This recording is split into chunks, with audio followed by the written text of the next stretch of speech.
E aí, turma, tudo bem com vocês? Mais um programa aqui do Quem Podcast, todo domingo, 8 da noite na TVC e toda semana no canal do blog no YouTube. Por isso eu já peço para você deixar seu joinha, sua curtida, seu like, que ajuda demais, fortalece mais o canal. Compartilhe, porque hoje mais um convidado especialíssimo aqui, eu acompanhei bastante.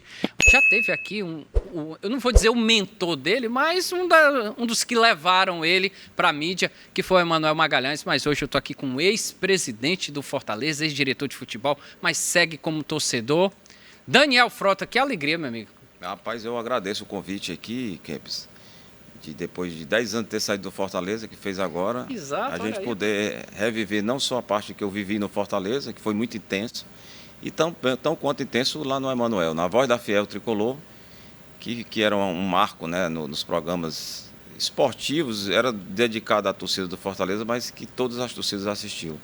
E o legal, Daniel, que antigamente, hoje são os influencers, né? Hoje tem... Mudou muita coisa. Nossa, rapaz. O Emanuel, talvez, ele até veio aqui, né, e falou que foi o primeiro organizado, aquela coisa toda. Mas o Emanuel, na mídia, sem dúvida alguma, foi grande influência, mas ele era influência mesmo. Era. Você e ele, por sinal, né? Eu era acessório porque ele é muito bom, né? Ele é muito espontâneo, ele tem muitas tiradas boas.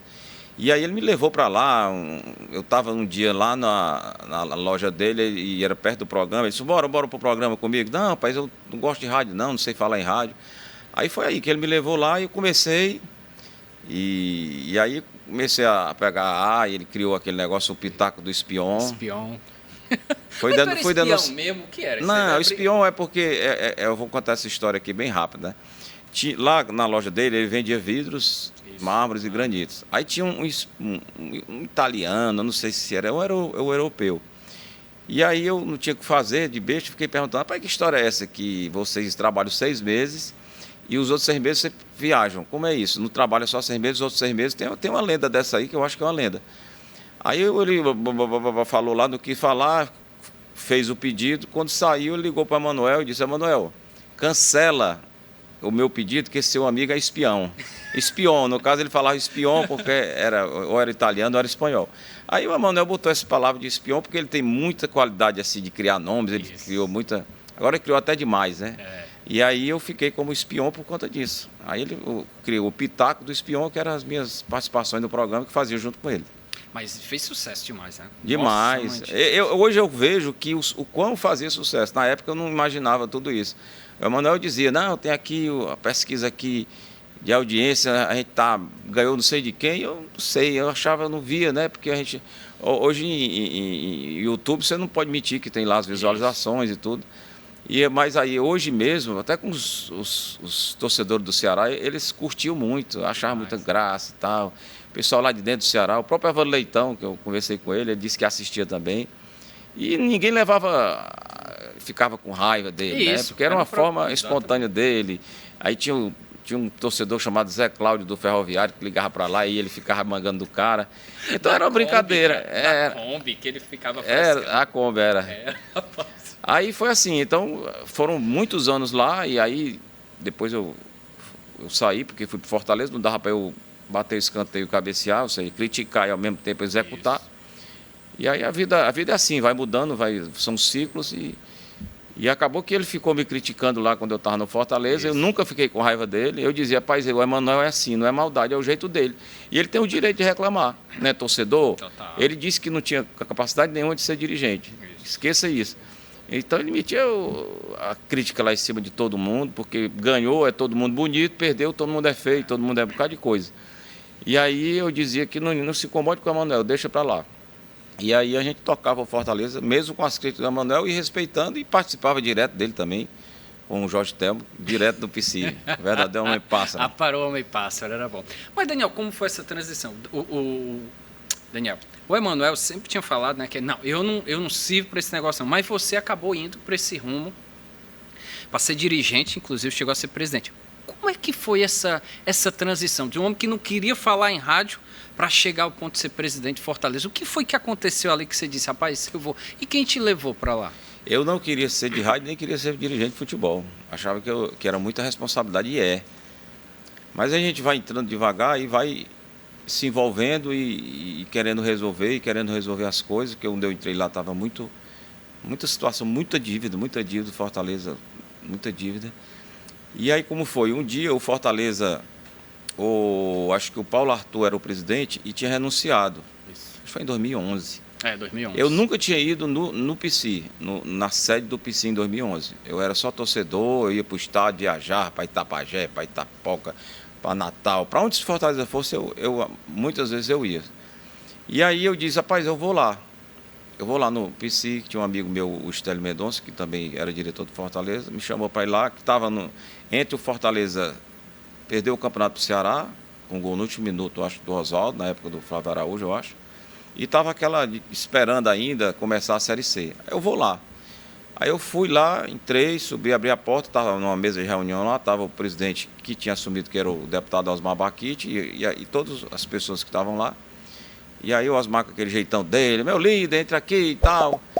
E aí ali eu fiquei escutando, vendo onde é que eu poderia ajudar. Mesmo sem ter ido, sem querer ajudar, eu ia lá só para fazer uma visita.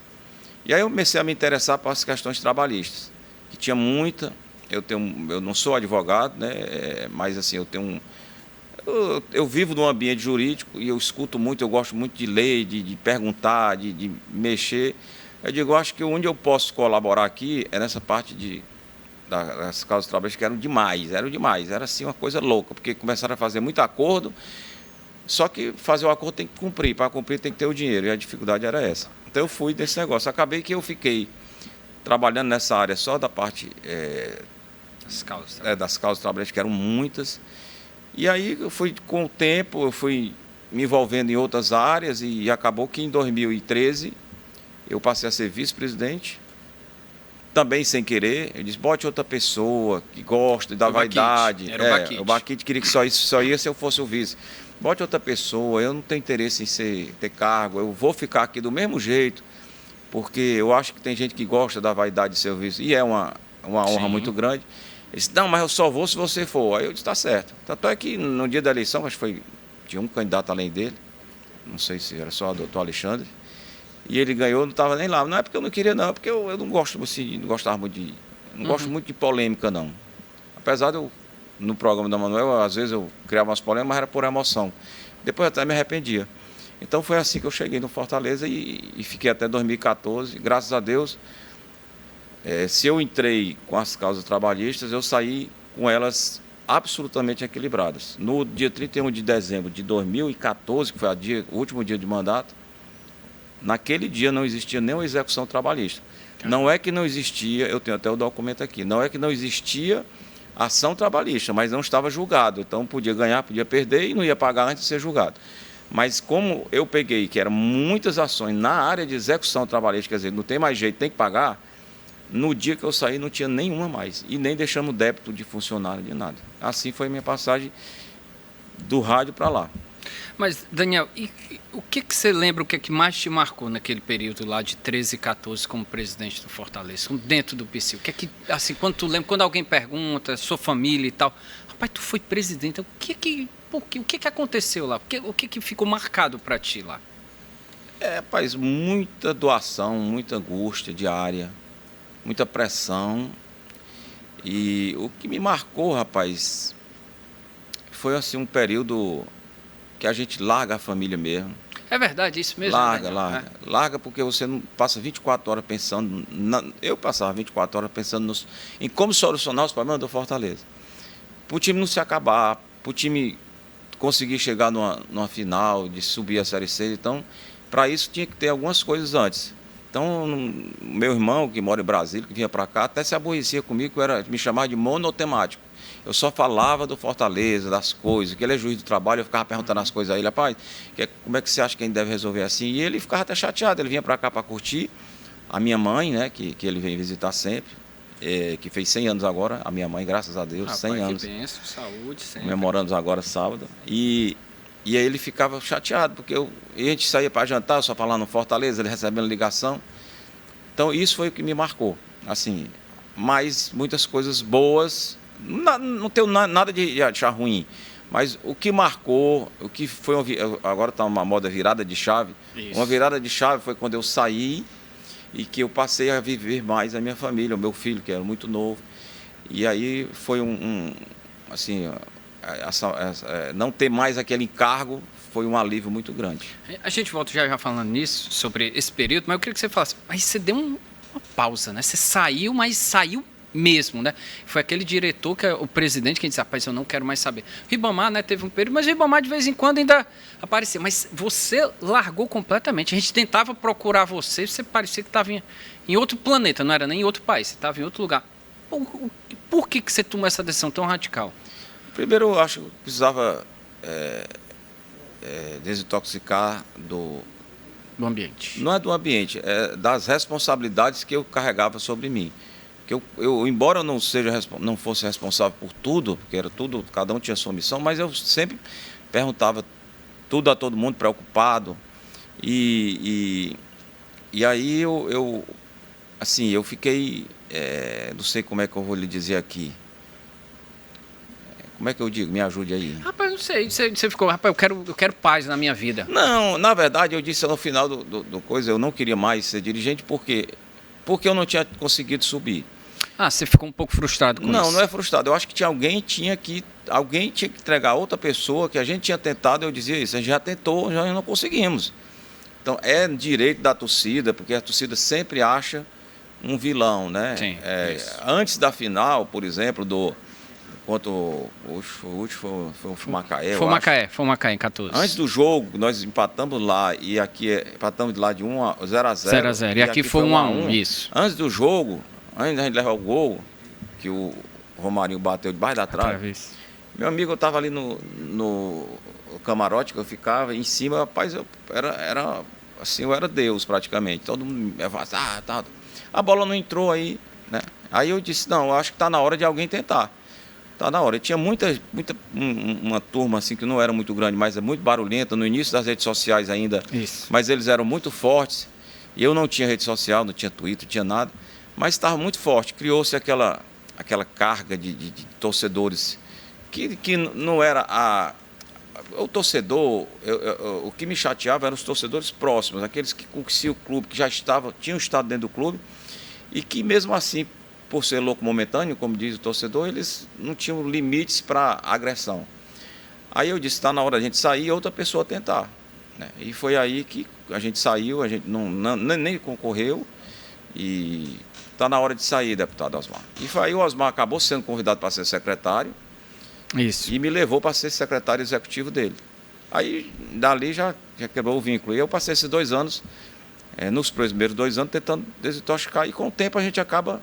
Aí as coisas vão mudando, eu vou a jogo, eventualmente. Meu filho torce muito pelo Fortaleza, e eu vou por ele também.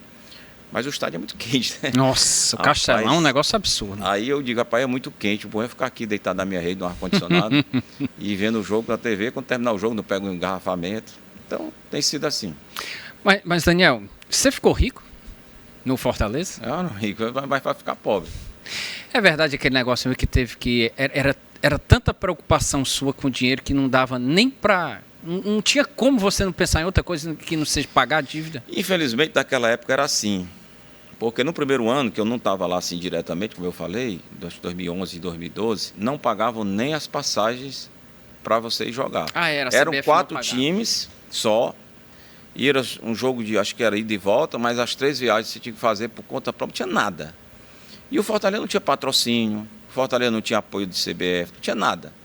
Então a gente ficava ali no dia a dia lutando. Então a falta de recursos naquela época era demais. Aí parece que acho que 12 ou 13 começaram a dar as passagens só. Mas apoio financeiro, televisão, acho que não tinha nem televisão, não passava nem na televisão. E então tudo isso era a dificuldade que a gente encontrava. Eu não tinha realmente como pensar, porque eu me envolvia também no futebol, mas eu dava minhas palavras e nunca deixei de cumprir. Eu vou com a minha cara limpa para todo jogador que passou pelo Fortaleza na minha época, pode perguntar a qualquer um. O que eu dizia, eu cumpria. E eu nunca deixava de cumprir nem aquilo que eu não dizia, porque tem a obrigação de cumprir, de pagar salário e tal. Mas eu tive assim, uma boa relação com os jogadores assim, porque o jogador, ele não fala. Você vai para a reunião de jogador, só escuta. Escuta. Em vários momentos eu digo, fulano, fala aqui.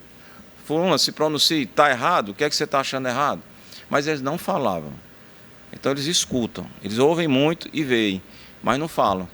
Mas eles sabem quem é que tem palavra, quem é que cumpre, quem é que é responsável, quem não é, quem é só conversa mole. O jogador sabe. E aí eu acho que constei a credibilidade dos jogadores por isso. E esse negócio de responsabilidade, principalmente de ter moral com o jogador, muitos falam, né? É preciso ter um dirigente de palavra. Você acha que existe, no seu tempo, né, 2014, há 10 anos, né? 14, vamos botar 14, que foi aquele período lá do jogo contra o Macaé. Existe panelinha de jogador? Rapaz, a gente, eu acho que não existe panelinha, eu acho que pode existir questão de ego. É um mundo deles, o jogador tem um mundo específico, o mundo deles, não é o nosso mundo. Não é um mundo do torcedor, na minha visão. Sim, certo. Eles vivem ali um mundo deles. Então, no mundo deles, eles têm, como todo mundo diferente, eles têm as diferenças deles. E eu acho que mesmo os caras ganhando bem, os caras, eles podem ter essa, uma maneira pouco inteligente, trabalhando contra si mesmos, né? Eles podem ter essa questão de vaidade. Eu acredito nisso. Mas, assim, panelinha... Assim, é o que eu digo para você, quando tinha algum problema, eu reunia o elenco e perguntava aos líderes, às vezes chamava só os líderes, mas eles falam pouco. Você chamava onde, geralmente? Isso é no vestiário que acontece? É na sua sala? Na sala lá. A gente levava, por exemplo, Marcelinho Paraíba, o Correia, o Ciro Sena na época também participava desse pessoal aí. Assim, os líderes, né? Normalmente os mais experientes, né? O Wesley também, que muito criticado, não sei se você lembra. Era muito expulso. Nossa. Mas era um monstro para jogar, porque ele teve um dia antes que ele saiu com o pé inchado, ninguém imaginava que no outro dia ele estava jogando com o Santa Cruz e nós ganhamos lá. Então a gente sempre conversava, né, para ver o que é que estava faltando, o que é que não estava. Normalmente eles pouco pediam. O momento deles pedirem é ali. Mas assim, quando começa a dar errado dentro de campo com um time de qualidade, eu só vejo essa possibilidade de guerra de vaidade, porque o ser humano é difícil. Sim. O ser humano não deu certo, sabe disso. Eu não sei de quem é essa frase não, que eu repito muito, eu escutava acho que não sei se foi do Sérgio Pinheiro, a humanidade não deu certo. Então é difícil, é gestão de pessoas, e você gerir pessoas, muitos jogadores, com várias histórias, né? Uns achando melhor do que o outro, pode ser que cause algum estranhamento entre eles. Não é contra o clube, não é contra talvez a comissão técnica, mas contra eles mesmos. Mas eles não veem isso. Eles acham que... Eu penso assim, né? Isso aqui analisando, não era o grupo meu, nem o grupo atual, eu estou falando do grupo geral de jogador. Certo. Eles, ao invés de pensar na profissão dele, no atingimento dos objetivos, eles, como o ser humano é em todas as atitudes, eles podem ter essa questão de vaidade, mesmo que eu me lasque, eu tenho essa vaidade. Interessante. E comissão técnica? Como era o trabalho? Como era o relacionamento de vocês com o treinador? Porque, na teoria, treinador que deveria fazer esse trabalho, né? O treinador... Assim... O comandante é o treinador. Isso. O treinador é o comandante, é o dia a dia. A diretoria dá o suporte para outras coisas, né? Mas quem comanda as pessoas, quem vai gerir o clube, quem vai escalar ou não escalar outro e deixar chateado aquele que não está sendo escalado, achando que merece, é o treinador, né? Então, comigo passaram, né? O Chamusca. Foi você que trouxe o Chamusca, foi. Né? Ele estava no Salgueiro trouxe ele. Estava no Salgueiro. O Chamusca, o Hélio dos Anjos, o Vica. O Vica, nós ganhamos todos os jogos de 2012. Todos os jogos nós ganhamos. Perdemos o único que não podia perder. O Luiz Carlos Martins. Eu não me lembro mais de outro, mas deve ter algum outro aí. Pô, agora você lembrou do Vica, né? Que trabalho espetacular foi aquilo. Foi, ele sumiu, né? Sumiu, incrível, né? E era um bom treinador, né? Era, bom treinador. Bom treinador mesmo, Vica. O Chamusca também, você encontrou o Chamusca. O Chamusca é um trabalho espetacular. Perdeu o jogo, perdeu não, né? Foram 2 empates, Dois empates, E acabou não dando certo. Teve azar também que o Edinho estava muito bem na época e se contundiu num treino, não jogou nem a primeira nem a segunda partida. Aí foi a história que bota o Guto, não bota o Guto. Não existe esse negócio de você mandar treinador tirar e botar jogador. Isso não existe. Eu ia lhe perguntar isso. Não existe isso. No dia que um treinador aceitar isso, ele não é treinador. Não existe isso. Você, tira fulano. Porque o torcedor, na emoção, ele pensa que é assim. bata na mesa. Não existe negócio de bater na mesa mais. Isso é no tempo, se existia 30 anos atrás. Então não existe você... Agora, você pode... Teve um jogador lá que teve uns problemas e eu disse lá para o treinador na época, ele está fora do Fortaleza. Pronto, se ele está fora do Fortaleza, ele não pode ser escalado. Esse não joga mais no Fortaleza. É uma decisão da diretoria? Então, ele está afastado, ele saiu. E aí ele não podia mais escalar por conta disso. Mas você pedir, botar... Rapaz, existe muita lenda no futebol, muita lenda. E eu vivi intensamente 24 horas. Eu imagino. E lenda de empresário, Daniel? O pessoal diz que empresário chega, aí diz, rapaz, coloca meu jogador. Eu tenho 2 jogadores aqui, um é bom, outro é ruim, então você vai ter que levar os 2. Como era que o relacionamento teu com o empresário? Como foi sair? Como eu disse, você chegou e conseguiu, você ligava para empresário, cara, para contratar jogador. Como é que deve ser esse relacionamento, cara? Como é que Rapaz, você não tinha isso, nunca ouvi falar nisso. Comigo nunca aconteceu. Nunca aconteceu com você, não? Nunca aconteceu isso aí. Nem empresário? Eu tive relação com bons empresários, grandes empresários. Eu já lembro dele aqui, o nome dele aqui. Tem Bertolucci, tem André Cury, tem... Não, o Gilmar Veloz. O Gilmar Veloz é amigo nosso também, mas eu estava falando que eu vendi o Edinho para ele na época. Já me lembro o nome dele. Ele é empresáriozão lá no Rio de Janeiro, forte. Bom também, né? Eu já Carlos Leite? Não, né? Não. Enfim. Inclusive, na época que eu fui vender o Edinho lá, eu conheci o presidente atual do Fluminense, o Mário Bittencourt, que era advogado do escritório dele. Então a gente vai, com o tempo, a gente vai conquistando, né? A gente vai conquistando as amizades, porque é bom, conhecimento sempre no mundo do futebol tem que ter, senão você fica noutra esfera, né? Acho que é o Eduardo Duran. O Eduardo Duran. Até hoje ainda converso com ele gosta de vinho, eu fico perguntando dica de vinho, mas só essas coisas mesmo. Na época ele nunca tinha vindo em Fortaleza, não sei se ele já veio. Mas assim, não existe esse negócio de empresário. Bom, eu não estou dizendo que não existe, não existiu comigo. Com você, isso, exatamente. Nunca recebi nenhuma proposta indecente. Nunca. Foi mesmo? Nunca, nenhuma proposta indecente. Peraí, não, vamos nem para eu recusar. Nunca chegaram assim, Daniel, vamos fazer o seguinte, esse jogador aqui ganha 100, ele vai receber 200, 100 fica para ele, 50 para não sei quem, 30 e 20 fica... Nunca teve isso. Não. Você falou em Gilmar Veloz, que era o empresário do Cebolinha, que nós vendemos na época o Cebolinha. Foi você que vendeu o Cebolinha. E foi muito criticado na época, porque tem que segurar o Cebolinha. Eu dizia, olha, 10% do Cebolinha no Grêmio é muito mais do que 100% no Fortaleza na Série C. Aí as pessoas, pois vamos fazer o seguinte, junta aí os tuchais, né, os ricos do Fortaleza e comprem esse percentual que o Fortaleza está precisando do dinheiro. Ninguém só sabia reclamar, mas não arrumou o dinheiro. Aí eu vendi, o Fortaleza vendeu e o Gilmar Veloz era o empresário dele. E depois de muito tempo que ele foi vendido, foi que salvou a dívida do senador Eduardo Girão, que colocou lá para 6, 7 milhões, os 10% que o Fortaleza ficou segurando, que foi muito dinheiro na época, né? Hoje não vale mais nada, né? Porque hoje qualquer transação é 30, 40, 50 milhões. E aí eu até brinco que eu me conto com o cunhado dele, que é o Zé Antônio Veloz, num condomínio ali que eu passei a pandemia, eu disse, e aí, ele fala, diz aí se eu pedir alguma coisa na venda do Cebolinha, que foi uma venda grande, né? Aí, nunca nem falei, nunca ninguém me ofereceu, graças a Deus eu saí limpo, entrei limpo e saí cheiroso. Outra lenda, dizem que dirigente que, igual a você, assim, que sai, Ribamar Bezerra, que entra e sai desse jeito assim, é porque é honesto e por isso que o futebol não aceita. Isso é verdade? Rapaz, você se autotitular de qualquer coisa é difícil. Eu acho que a minha história, eu saí de lá com todas as críticas de não ter conseguido o acesso. Eu e o presidente Osmar Baquite, que eu assumi porque ele se ausentou para não misturar política com futebol, ele poderia ter continuado.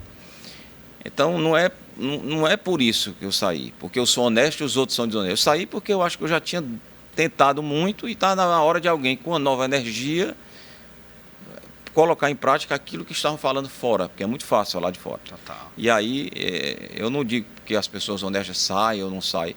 Eu não acho o mundo de futebol sujo, eu não acho. Eu não vivi, eu não posso dizer por tudo, eu falo só pelo que eu vivi. E acho que vivi muita coisa. Eu não acho o mundo de futebol sujo, é bom. Eu estava dizendo ontem, rapaz, o futebol, a única coisa que eu tenho reclamação é a dificuldade financeira. Quando você tem o dinheiro para pagar as contas, é um excelente futebol. É fácil de... Não é fácil, nunca é fácil. Mas é mais fácil de você lidar, porque além da questão das pessoas, você tem a questão financeira. Você só tem as pessoas, você gasta sua energia só com aquilo ali.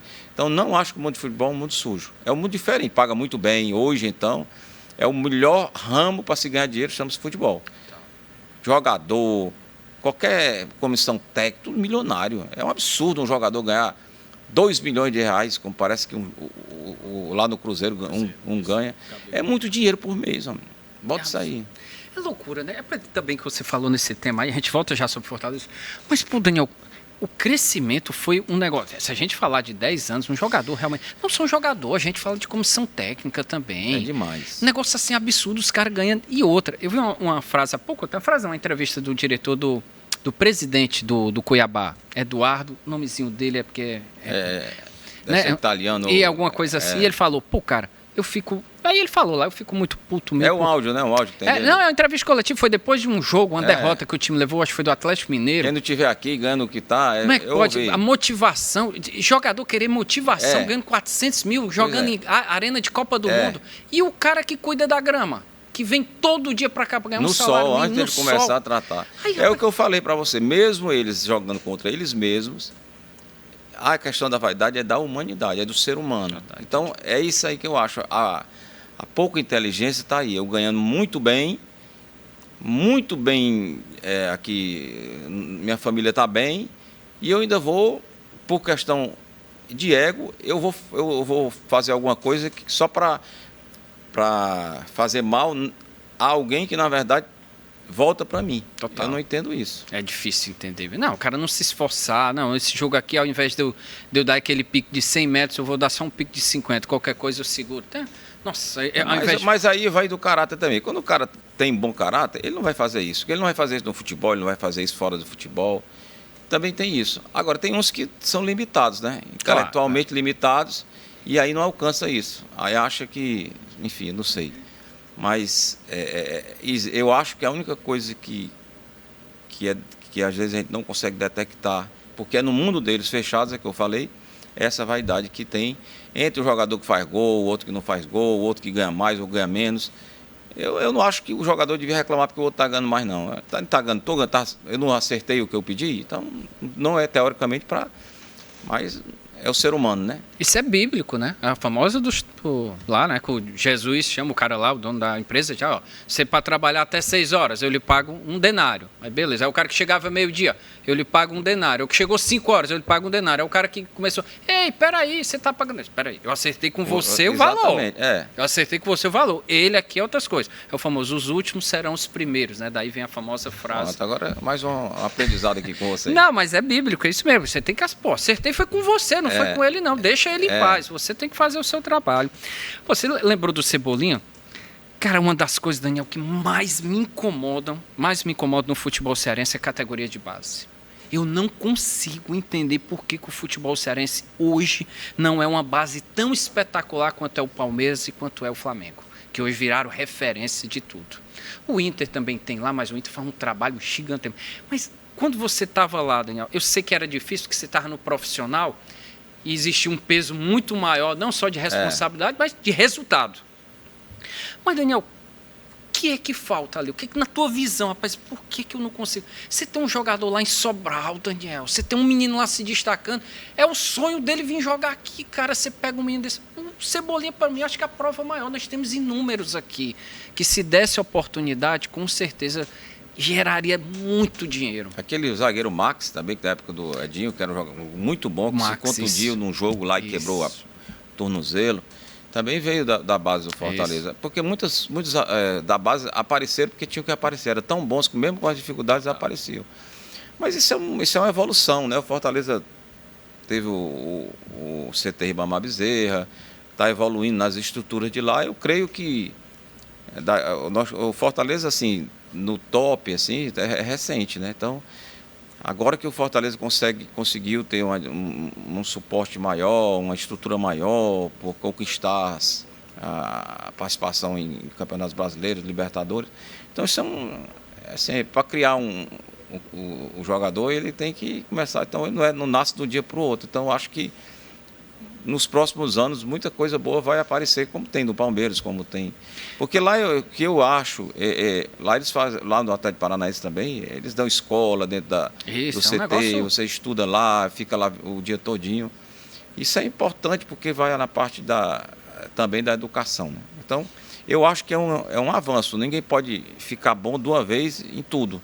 Eu acho que daqui a pouco vai dar certo. Mas assim, eu falo no seguinte, o Ceará faz um trabalho espetacular. Lá na cidade de Itaitinga, um negócio assim, a cidade Vouzão é um negócio fora do comum, ele faz toda essa parte de escola e tal. Tá crescendo o Ceará e revelou vários e vários jogadores agora. O Ceará tá virando referência nessa parte de base. Mas eu acho que o Fortaleza tem isso. Aí, só para você ter uma ideia, o Fortaleza neste ano já contratou 25 jogadores. O Fortaleza contratou 25 jogadores para a base.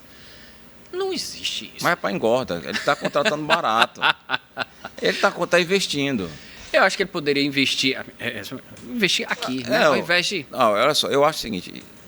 Sua opinião. É para ter o garimpeiro, né? A garimpagem que tem que tem jogador que tem a profissional que é pago só para ir assistir esses jogos do interior e tal. E vai pegando. Agora, se existe um ali que está se destacando, esse Mancha, não veio do Palmeiras? Veio do Palmeiras, isso. Era da base do Palmeiras, veio para cá, não foi investido um valor nele e ele não está dando certo. Então, talvez estejam pensando em, para acelerar o processo, já estão pegando, já mais ou menos maduro, para dar um resultado mais rápido. Aí, por isso, tem que investir num valor. Não sou contra. Pode fazer tudo, porque também não é fácil. Jogador, toda criança quer ser jogador, mas o funil é aberto, mas para passar é muito estreito. Então não é todo mundo que, mesmo bom jogador, o Cafu foi 4 vezes. Foram 10 vezes ele fala até hoje. Sem passar. Até dar certo. Até dar certo e foi campeão do mundo, 2 vezes campeão. Foi capitão. Então isso acontece. Tem muito jogador bom que não dá certo, tem muito jogador ruim que acaba indo e acaba ganhando dinheiro. É isso aí, não existe fórmula para futebol. Você assumiria uma diretoria de base?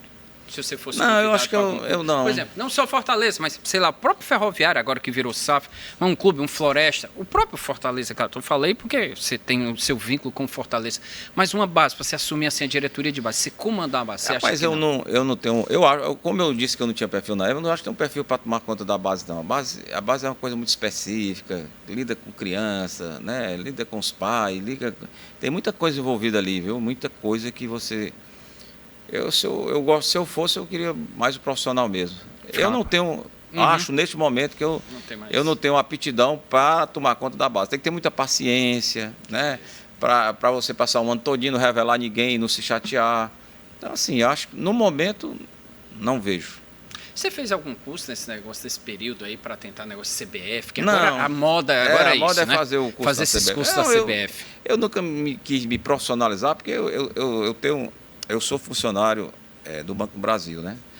E desde os 15 anos que eu trabalhava no Banco do Brasil. Eu ainda sou funcionário do Banco do Brasil, mas não trabalho no banco, estou cedido. Então eu estou indo aqui, vou completar meus anos aqui, viver. Eu estou vivendo. Não estou milionário, mas. Não estou milionário também, não. Estou passando necessidade. Assim, graças a Deus, eu vim de Sobral, né? Porque eu sou de Sobral, vim para cá com 11 anos.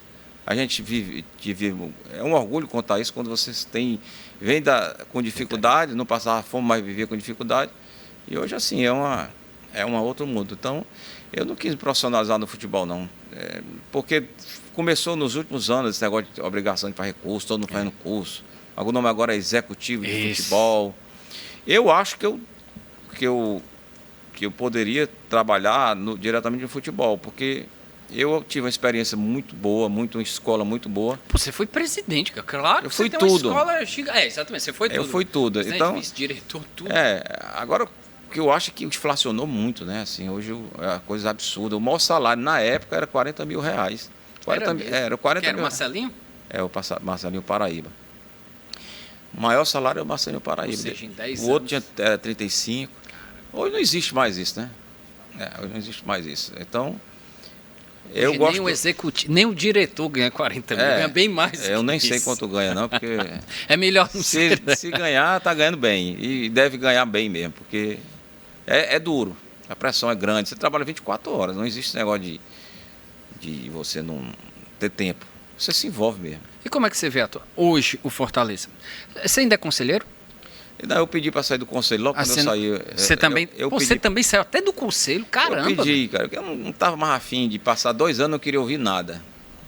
Mas bem, Diogo, foi um pedido da família, o que foi sua esposa? Não. Eles pediam, mas nunca. Eu achei que estava na hora. Eu que dizia para todos os pares, está na hora de a gente entregar para outro. Eu vim aqui para tentar. Conseguimos parte da situação que foi viabilizar o Fortaleza. Isso eu me orgulho e não posso deixar de dizer isso, que o Fortaleza poderia ter se acabado naquele período, que estava mesmo assim, com ônibus penhorado, birô penhorado, e nós conseguimos equacionar tudo, até birô penhorado pela Justiça Federal. Nós conseguimos equacionar tudo. Então não foi pedido da família, mas eles comemoraram a saída, porque você não viaja mais com a família, não tem mais convivência. Quando o Osmar Baquite assumiu, e eu era da rádio, e ele participou do programa, eu perguntei, Serra falou com a sua família? Não venha dizer depois que a família está pedindo para eu sair, não, você tem que ir até o fim. Não, já está tudo, tem isso não. Então eu fui até o fim. Entrei pela porta da frente, eu, o Osmar Baquite, toda a diretoria, e saímos pela porta da frente. Saímos porque nós não fomos destituídos do cargo, nem para poder entrar algo melhor. Então isso para mim, eu entrei pela porta e saí da frente, saí para a porta da frente. Isso é o que importa. Não foi a família, não. Interessante. Então, assim, eu percebo que você queria que o time realmente, por tudo que você passou, né? 13, 12, né? Que foi sem dúvida alguma, foi aquela do Vica, né? 12 é do Vica, 13 foi aquele do Sampaio, com 2-0, um gol no final, um chute, bate na cabeça de um cara, vai lá para o outro lado. E 14 foi o Macaé. É. Se você tivesse conseguido com o Macaé, você tinha permanecido. Eu dizia que não ia permanecer, mesmo subindo. É verdade, você falava eu isso. dizia Você isso. Já tinha chegado, já tinha... Mas aí as pessoas iam me pressionar. Mas eu tenho impressão que se eu continuasse naquele ritmo, talvez não fosse naquele ritmo, porque de qualquer forma a Série B tem algum recurso a mais. Isso. Eu acho que dava para organizar melhor, dar um passo a mais. Mas se eu continuasse naquele ritmo, eu não estava aqui mais falando com você, não. Eu estava enterrado, morto. Certeza. Aquele tempo... Porque eu sou muito intenso, sabe? Muito intenso. A gente percebeu. Eu peço uma coisa à pessoa, a pessoa daqui a 5 minutos já fez. Então isso tira a energia da pessoa. O que a gente vê hoje, né, que eu falo de saúde mental, né, de pressão, de rede social, você já vivia isso naquele tempo? Né? Mas naquela época a rede social já existia, para um grupo menor, mas existia. Mas eu não participava, era Facebook, era Twitter, era mais esses dois... Que era que o pessoal pegava pesado. Mas eu nunca tive aborrecimento nenhum com o torcedor comum. Ele tem todo o direito, fosse ele, eu fazia a mesma coisa.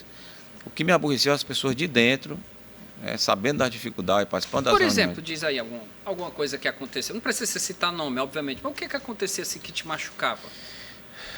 Criação de situações em rede social de pessoas que não sabiam que não era verdade. Por exemplo, no dia do jogo do Macaé, inventaram que não sei quem tinha pedido um bicho que ninguém tinha dado. Isso não existia. Onde é que tirou isso? O Fabrício, não sei se o Fabrício jogou, não jogou, estava contra. Não jogou porque não pagaram um bicho que ele queria. Nunca existiu isso. Eu não sei de onde é que tiram isso. Só pode ser por maldade. Então, esse tipo de coisa que saiu de dentro do clube por alguém é que me deixava chateado. Aí o torcedor escuta e aí acredita, porque ele quer ter uma coisa para se pegar, né? E aí ele era isso aí, só isso que eu achava ruim, porque os inimigos, hoje eu já converso com o Evandro Leitão, o prefeito, e até o filho dele, pai, tinha raiva do papai? Eu disse, não, eu não tenho raiva do adversário, porque o adversário, eu sei que ele está lá para conquistar o que ele quer e eu tento me proteger dele. O problema é os de dentro, no caso desse aí, por exemplo, de inventar negócio de bicho, essas coisas. Tudo é assim, esse negócio é bicho, porque não pagaram o sei o quê, essas besteiras que não acontecia e criava. Aí isso me aborrecia. Você tinha uma relação boa com o Evandro? O Evandro era uma pessoa tranquila, não era assim, não? O Evandro, na época do futebol, eu tive relação com ele uma vez numa reunião do Sistema Verdes Mares. Depois que eu comecei a me aproximar dele, porque o Osmar, deputado, a gente ia almoçar junto, e a gente conversa. Mas ele também assim, ele está meio afastado do futebol, né? Total. Aliás, não tem tempo, Não tinha né? como, né? Não tinha como, você ainda mais. hoje é prefeito da quarta maior capital do Brasil, mas eu gosto dele, eu votei nele. A única postagem que eu tenho no meu Instagram é dizendo que eu sou leão e voto no leitão. Fica com raiva quem quiser, mas era a melhor opção na minha opinião. Você vê, até nisso o pessoal procurava uma crise sem tamanho, né? Era qualquer motivo. Tá apoiando ele, enfim. Né? Pois é, aí teve uma nota oficial do clube, eu acho que ele foi um absurdo. Aquilo foi isso. Eu acho que não faz sentido aquilo ali. Aí, detalhe, se tivesse alguém neste mundo que tivesse que ter raiva do Evandro, era você, por causa do jogo contra o Sampaio, né? Porque diz a famosa história, né? Que pagou não sei quanto, tem aquela foto do Sérgio Costa. Não, tô dizendo isso. Todo mundo erra na vida. Ali foi eu acho que foi uma falha. Eu acho que ele deve estar arrependido daquilo ali. Mas eu nunca... O filho dele perguntou exatamente, tu tem raiva do papai por isso? Então, não tenho, não. Eu não estou tendo raiva dele porque ele é meu colega, ele é torcedor do Fortaleza, ele é conselheiro. Não, ele é um adversário do Fortaleza. Nada que vinha do Ceará me aborrecia. Me aborrecia as coisas de dentro. Eu não vou me aborrecer com... E ele vai se aborrecer comigo de besta, porque também é um querendo, né, minar o outro, né? E hoje, como é que você vê o Fortaleza nessa crise sem tamanho? Eu acho que o Fortaleza está excelente, Fortaleza não cai, na minha opinião, eu não estou aqui afirmando, eu não sou frase polêmica, não. Eu acho que o Fortaleza tem time, elenco, tem diretoria, tem treinador muito bom. A única ressalva que eu faço dele esse ano, realmente ele está mudando muito o elenco, ele sempre mudou. Mas ele desde 5 anos sempre mudou, mas agora ele está mudando e não está dando certo. Por que estão reclamando? Porque agora eu acho que ele está mudando demais. É só isso que eu acho, à distância. Aí eu não posso dar opinião nenhuma à distância. Quem está fora e quem já esteve lá dentro, o que eu falei aqui, eu não posso ser o que foram contra mim. Então eu acho que tem todas as condições do Fortaleza sair dessa situação. Não é porque já saiu em 2022 ou 2023. É porque não, é porque o elenco é bom mesmo. O elenco do Fortaleza é bom. Você pega outros times aí, terríveis. Eu não sei nem como é que um time desse, só porque tem uma tradição maior. Então, eu acho que Fortaleza tem elenco, tem equilíbrio, tem estrutura, tem diretoria boa, está tudo ótimo. Trouxe agora o Papelinho, que todo mundo está achando que a salvação não é. Ele não faz gol, ele tem experiência, como o Marcelo Paz tem, todo mundo tem experiência. Então o Fortaleza, na minha opinião, não cai. Vai ficar, eu achava que ficava até os 10, começando a rever os conceitos. Mas cair ele não vai não, mas eu ainda acho que ele fica entre os 10. Eu ainda acho. Mesmo? Eu acho que ele tem elenco para isso, para ficar lá pelo 9º, 10º, penso eu. Tá falando como torcedor, não, você? Não, tô não. Tá analisando. Não, eu tenho. Analisando o futebol mesmo. Eu tô analisando assim, o Fortaleza é muito. Eu acho o time do Fortaleza muito bom, cara. O Fortaleza já fez tantas coisas, ganhar do Flamengo fora, ganhar do Boca. E o elenco, na verdade, do ano passado, que ficou em 4º lugar, só veio acrescentar outros jogadores. Exatamente. Então, como é que eu vou dizer que o time desse não tem condição de ficar entre os 10? Mas você acha certo que a diretoria está fazendo? Manter o Vojvoda e tentar tirar jogador? Você acha que esse é o... Eu não vou opinar por isso. Eles é que sabem. O que eles fizerem, eu tenho que acreditar e confiar. Ok. Então, eu confio, é o que eu estou dizendo. Como eu conheço as pessoas que estão lá, eu tenho certeza que eles estão fazendo o melhor.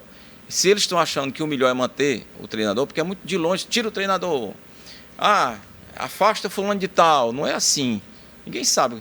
Porque o Fortaleza não fala, porque eles vão falar que o treinador vai na coletiva, vai ficar pior. E não diz os nomes. Qual é o treinador que vai dizer o nome de jogador? O que é que ele vai ganhar com isso? O que é que o presidente ou o CEO hoje vai ganhar em dizer que o jogador tal está fazendo isso, nós estamos tentando resolver. Daqui a pouco resolve e o cara fica mal com a torcida a vida toda. É aquela história de você, o namorado, você ficar falando mal do namorada, do namorado. Daqui a pouco vocês estão juntos de novo e quem ouviu que deu corda acaba brigando. Então, o que eu posso dizer é que eu confio nas pessoas que estão lá, confio porque tem mostrado serviço e eles vão conseguir colocar o Fortaleza nos trilhos. Eu tenho certeza disso. Bacana. Por sinal, falar na diretoria lá, o Marcelo Paes... eu acho que foi você, não foi não? Marcelo Paes só começou nesse rumo aí, pelo menos o primeiro convite foi com você, né? A primeira pessoa que convidou o Marcelo Paes para entrar no futebol fui eu. Lá na escola dele, lá na Darwin. No Darwin, isso. Eu estive lá com ele, conversei com ele uma situação lá, sei se era questão de algum jogador que ele tinha uma participação, não sei se era aquele volante lá, nem lembro o nome dele. E aí eu convidei, mas ele estava numa missão na AGE na época. Rapaz, eu tenho interesse em entrar no futebol, mas agora não, que eu sou dirigente, ou era presidente da Associação dos Jovens Empresários, e eu não posso agora, mas eu tenho interesse. Isso foi em 2014, ou seja, se tivesse subido talvez em 2015, ele tivesse voltado, porque ele já era do ramo. Marcelo Paes é do ramo do futebol, ele é investidor. Ele, pelo que eu vi falar, eu não sei dizer se é isso, eu imagino que ele lá na escola dele, ele dá suporte, pegava algumas crianças aí mais precisa estudar e ele dava a bolsa para estudar, não dava, e jogava futebol de salão. Acho que o Dudu, o cearense, foi algo, não sei se trabalhou lá. Outros jogadores, vários jogadores aí que tinha um time que ele era, como é que a gente chama? Mantenedor, eu não me lembro mais nem o nome, é um nomezinho aí, de um time menorzinho, não é Floresta não, é parecido. Então ele é do ramo, ele tinha uma escolinha do Flamengo, então ele já era do ramo. Eu achei que ele era até comentarista também, né? Isso, foi comentarista da Rádio Verdes Mares, mas ele não pôde naquele momento. Aí ele entrou porque que nós demos muita, a confraria tricolor, nós é que deixamos as portas abertas para eles crescerem, porque eu achava que qualquer para ajudar, vem. Porque tem gente, esse pessoal está querendo tomar o poder. Rapaz, é o seguinte, se nós subirmos, nós elegemos a pessoa que a gente quer. Se a gente não subir, ninguém elege ninguém. Total. Então, pode ter o que for aí. Quem subir, elege quem quiser. Verdade. Então, não podia ter o que fosse. E aí eles formaram paralelamente lá, reconvidaram o Jorge, né, que tem uma história de Papa Penta. E aí eles foram lá e começaram em 2015, 16, 17, e saíram, né? Isso. Depois e aí o Eduardo Girão, que eu quero dizer que eu também, porque assim, as coisas, o Eduardo Girão, um amigo nosso, que é o Geraldo Luciano, sim, Fortaleza estava nesse negócio, eu disse, rapaz, ligue para o Eduardo Girão, convença ele a assumir o Fortaleza. Aí eu, ansioso por Fortaleza dar certo, né? Porque havia um suporte muito grande. Eu liguei para ele. Uma vez eu pedi para ele confirmar isso e ele ficou achando graça. Confirmar isso numa entrevista para o Alano Maia. Pediu o Alano para perguntar a ele. Eu liguei para ele estava numa viagem de navio com a família. Ele disse, rapaz, mas a torcida não vai entender, eu morando nos Estados Unidos e sendo presidente, falou, rapaz, mas ele ajuda e tal, o Geraldo vai dar suporte, e tal. Não, mas eu estou indo aí, tipo assim, na quinta-feira, um dia assim, e eu vou ver aí o que é que acontece. A partir daí, eu não participei mais, não fui convidado para participar de nenhuma reunião sobre esse assunto, mas eu creio que eu também dei uma contribuição para ele assumir, porque era necessário ali muito problema, e ele estava disponível, né? Não, o Fortaleza deve a ele. Não, se ele não assume ali em 17, o time nem subia, o time não se classificava. Eu nem sei, sabe, porque assim, como eu falei para você aqui antes, uma hora ia subir esse time, com ou sem dinheiro. É mesmo? Você tinha essa convicção? Eu tinha convicção. O Fortaleza, rapaz, toda a vida batia na trave. É impressionante. Então, times muito inferiores ganhavam do Fortaleza sem explicação. Então, uma hora ia acontecer de subir. Agora, ele entrou e deu um suporte financeiro que é o que eu digo. Que aí a pessoa que trabalha no futebol esquece aquela parte e vai gastar energia só com o futebol. Então, eu penso isso. Você acha que o Paes é o maior presidente da história, o melhor? Rapaz, cada geração vai aparecendo um bom. Ele é o do momento. Claro, um grande presidente. Você gosta do trabalho dele? Gosto. Como é que eu não vou gostar? Um homem que já conquistou tudo. É porque tem gente que tá pedindo para ele sair. Pô. Tem torcida, teve faixa dizendo para ele sair. Mas porque o torcedor é emoção. Eu já passei, eu era muito louco pelo Fortaleza, chutava a porta e quebrava a rádio, dizia que não ia mais para o estádio, no outro dia eu estava lá. Eu era assim, minha vida era eu vivia em função do jogo do Fortaleza, quarta-feira, no domingo, então eu vivia em função daquilo. Então o Marcelo Paes já demonstrou, com resultados, como eu falei, ele já era do futebol, ele nos primeiros 2 anos, ele claudicou um pouco, saiu, voltou, não subiu, aí a turma pedia para ele sair, ele voltou, e deu certo, e está certo, tem que ser ele. Ele foi essa transformação dele em CEO, que disseram que botaram para ele ser o eterno, não é. CEO, na hora que ele der resultado, ele continua. Não tem resultado, pode tirar. Total. O presidente tem um mandato, vai até 3 anos. Esse caso não é o caso dele. Então, eu acho que ele... Você dizer assim, é o maior presidente da história, é você afastar outras pessoas que, em momentos dificílimos, tiveram lá segurando a peteca, como o Romeu Bezerra, o próprio Jorge Mota, o Renan Vieira, que com toda a dificuldade subiu, foi o presidente do Tetra liso, acabado, o Ceará na Série A. Então, assim, e outros mais, desculpa eu esqueci. Sim, tem muitos, Ney Rebouças, nossa, tem muitos. Tem muitos bons ex-presidentes. Inclusive, eu tenho que dizer que o Osmar Baquite também foi um bom presidente. Não subiu o time, mas botou a gestão dele, botou o Fortaleza, que pudesse ter um mínimo de tranquilidade no futuro. Então, eu o qualifico também como um bom presidente. Claro que o cheiroso, o bonito, é aquele que conquista, claro, né? É o que subiu. Mas o Marcelo Paes deve ter, na minha opinião, é para ter o apoio de todo mundo que torce Fortaleza, porque ele sabe resolver, ele tem muita experiência, muita capacidade de gerir, muita capacidade de superar essas... Vive 100% o Fortaleza, antigamente não era assim. Embora eu tenha vivido, larguei, foi tudo, só larguei. Nem eu pedi até licença do Banco do Brasil na época e fiquei só por Fortaleza, sem remuneração. Muito pelo contrário, eu botei, foi dinheiro lá, recebi uma parte, a outra não sei se ficou por lá, se foi muito ou pouco, eu não sei, mas o que eu botei lá oficial eu recebi de volta, na gestão já do Jorge Mota. Não era muito não, mas para a época era muito. Hoje não paga nem a folha da outra coisa lá. Mas assim, então, eu não tenho o que discutir. O Marcelo Paes hoje na minha opinião, era para ser unanimidade. Nós estamos caminhando no final, infelizmente. Rapaz, não dá para a gente conversar aqui umas 2 horas. Eu tenho que falar com a Lena, rapaz, esse programa tem que ser mais tempo. Não dá não, então tem que vir de novo para a gente conversar mais. Eu queria só que você falasse uma coisa, relação... Pô, Daniel, já que você não está mais e você tem moral para falar. Cara, como esse negócio de relação com torcida organizada? Como era na sua época? Boa pergunta. Eu não tinha relação com as torcidas organizadas. O Osmar até que tinha, conversava com os presidentes e tal. Eu não tinha porque eu me focava em outras coisas, porque aí se eu fosse também me envolver com a relação com as torcidas organizadas, era mais energia para poder tomar de mim. Eu não tenho energia ilimitada, eu não sou renovável, minhas energias são renováveis não. Assim, renovam no outro dia, né? Então, assim, eu sempre respeitei, acho que fazem um trabalho belíssimo no estádio, dentro do estádio. Então, nunca tive nenhum problema, eu não tive nenhum problema com ninguém. Nunca tive nenhum problema com ninguém, nem com empresário. Você não fez inimigos no futebol? Rapaz, eu acho que não, mas acho que deve ter alguém que... Não, quando eu falo inimigo é aquela pessoa. É claro que você deve ter descontentado alguém. Óbvio, não tem como você ser presidente do clube e não descontar, mas eu digo assim... Mas dentro do clube, dos funcionários do clube, que eu sempre tratei com honestidade, as pessoas... Hoje os funcionários são doidos pelo Baquite, por exemplo, liga, quer votar nele, não sei o quê. Então, assim, é claro que quando você vai para o futebol, você agrada um, desagrada a outro e tal. Mas o que eu tenho recebido quando eu ando no meu dia a dia, as pessoas reconhecem ainda o meu trabalho, apesar de 10 anos.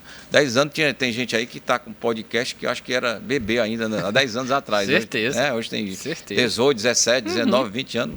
Talvez não saibam nem quem eu sou. Mas eu nunca tive problema nenhum com torcida organizada. Acho que muitas coisas... Nesses últimos 10 anos se filtraram dentro das torcidas, é só uma coisa de fora, que o problema é o ser humano, rapaz. O ser humano é difícil. Então, eu nunca tive problema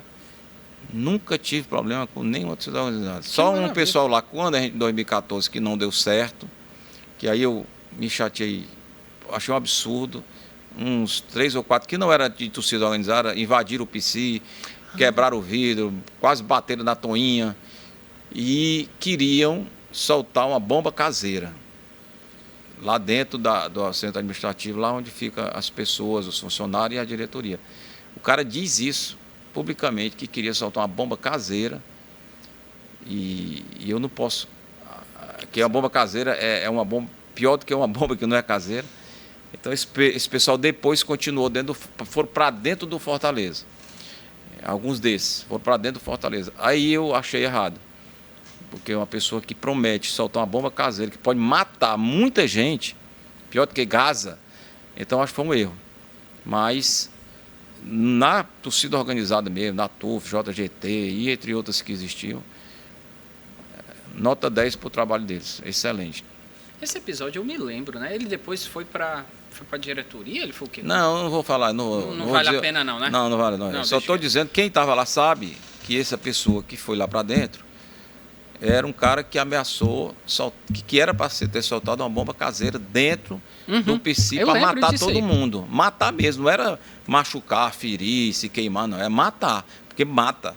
A bomba caseira, por ser caseira, ela não tem controle, ela explode e vai embora todo mundo. Podia matar não só a diretoria, como os funcionários do centro administrativo. Vou fazer uma pergunta agora, só para encerrar aqui, agradecer todo mundo que está aqui na TVC e também no canal do Blog no YouTube. Se você recebesse um convite para trabalhar no Fortaleza, você aceitaria? Rapaz, o que eu disse para você, futebol é uma coisa muito boa. É bom o ambiente, sabe? Os bastidores, tudo é muito bom. Mas, assim, você aceitaria? Eu não vou dizer que aceitaria ou que não aceitaria, eu não sei. Eu não sei lhe responder. Ia ver, estudar, falaria com a família? Rapaz, é claro, né? A gente tem sempre que dizer, né? Assim, eu acho que não está precisando de mim lá, não. Tem muita gente boa lá. O pessoal que está muito tempo lá dentro, né? Tem lá o Daniel de Paula Pessoa, que já está há muito tempo lá. Maurício. Então as pessoas aprendem. Não, o Maurício está lá há 100 anos, né? Maurício Braga Oliveira, que não é Maurício Guimarães. Isso, a gente chama por causa do pai, né? Tem muita gente boa lá. O doutor Rolim Machado, eu acho um grande pessoa, o cara que... Eu disse para ele lá uma vez, doutor Rolim, quem fez esse PC virar isso aí foi o senhor, negócio de um ex-treinador que transformou isso. Ele pode ter dado a ideia, mas quem executou não foi você? Por que a cabeça dos outros é mais brilhante que a do cearense? Nós somos cearenses, temos uma cabeça brilhante, somos referência em Ita e não sei o quê, porque o centro de excelência, ele deu força, ele impôs talvez aquilo que para ele continuar, que aí as pessoas, mas quem organizou tudo, Leão 100, não sei o quê, que fizeram lá 100 anos, fizeram todo, e foi o doutor Rolim Machado. Então é merecidíssima a presidência do doutor Rolim Machado. Eu disse antes de ele ser presidente, já disse agora, já como presidente. Bom saber. Eu acho que quem assistiu o programa aqui deve ter gostado, deve estar querendo até mais. Garanto a você, Daniel volta depois para a gente fazer mais entrevistas, conversar muito mais sobre futebol. É muito bom esse papo descontraído. Claro que o passa tema... rápido, né? Passa rápido, né? Claro que o tema é Fortaleza, porque, obviamente, o homem foi presidente do clube em um momento de dificuldade e mesmo assim conseguiu ficar firme e forte. E o Fortaleza está aí hoje forte. E bom, né? Eu acho bom que vai ficar marcado. Ele disse que o Fortaleza não cai, vai ficar lá entre décimo e tal, às vezes até décimo. É bom, quando for no final do ano, é bom que a gente chama ele para falar aqui, olha aí, rapaz, o que você tinha dito se concretizou ou não se concretizou. Não vai, não tem como cair o Fortaleza. Não tem. Olha só os adversários e olha o próprio Fortaleza. Eu acho que não tem condição de cair, não cai. Rapaz, a gente tinha que conversar mais coisas aqui, por Libertadores, Sul-Americana, rapaz, tinha tanta coisa pra gente falar. Se você quiser outro dia aí... A gente volta para falar, sem dúvida alguma. Pô, Daniel, obrigado de coração. Eu que agradeço aí por ter lembrado de mim. Claro. Né? Quando eu lhe vi lá no Frigideira do Johnny, disse, rapaz, preciso fazer uma entrevista com você, pois você tem um nome histórico no clube. Aí ele, tá bom. Não, mas você tem, cara, que é isso, né? É indiscutível isso. Eu fico agradecido por você lembrar, mesmo depois de 10 anos, mas você já tem muitos anos aí de jornalismo e é muito respeitado. As notícias que você bota lá no seu blog ou nos seus podcasts, rapidamente espalham, porque você tem credibilidade, né? É investigativo, é fuçador. Espion. É o espion, né? Foi até para a Copa do Mundo, não foi? Isso, sim. Então, um homem desse tem bagagem, né? Então, eu estou honrado pelo seu convite, pela sua qualidade, pelo seu currículo de ter me convidado para participar agora pela primeira vez dessa modernidade que não existia na época do podcast. Exatamente, rapaz. Pô, obrigado, Daniel. Eu que agradeço essas palavras. Obrigado por ter aceitado e ter gostado, né? Gostei muito. Que é bom. Eu disse, gente, é sempre tranquilo aqui, não é nada. Não vou botar ninguém na parede, que tem uns que quando eu ligo, não posso ir não, que é isso, rapaz, não. Nada, é de boa. Você perguntou disso o quê? Você pode perguntar o que você quiser. Então, exatamente. Obrigado, Daniel. Obrigadão. Um abraço para você, um abraço a todo mundo que ficou até aqui. Sempre, todo domingo, meus amigos, todo domingo, 8 da noite, na TVC, sempre o personalidade da mídia e do esporte cearense. E toda semana no canal do blog no YouTube. Deixa aí seu joinha, seu comentário. Muito obrigado e até a próxima. Hoje foi Daniel Frota. Próxima semana tem mais. Um abraço, gente. Valeu.